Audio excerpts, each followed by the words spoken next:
Hey C3, I'm excited about this week's weekly Bible reading out of the book of Acts. We'll be in Acts chapters 8 through 11.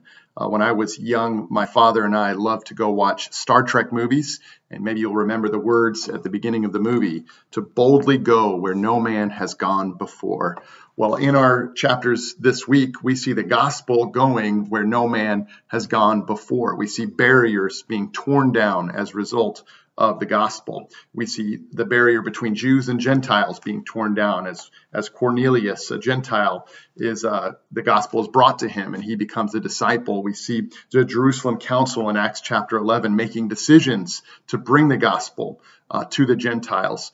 We see the barrier between Jews and Samaritans being torn down. The gospel is going where it hadn't gone before. This Samaritan revival breaks out. And then we also see the gospel being brought to the ends of the earth as this Ethiopian eunuch gives his life to Jesus, is baptized immediately, and he brings the gospel back to an entire continent.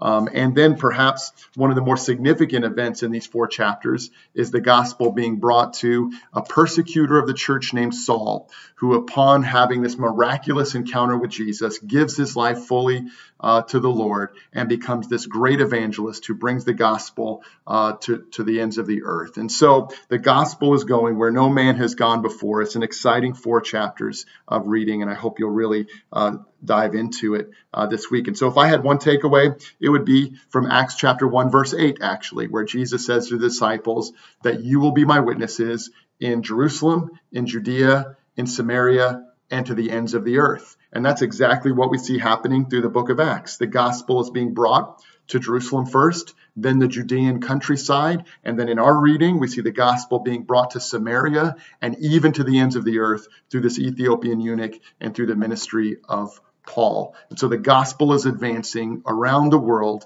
and now we get to be a part of it. That's my takeaway from these 4 chapters. I'd love to hear what your takeaway is, and so make sure you comment on our website. I'd love to hear if you have any questions or any observations from this week's reading. I hope you enjoy.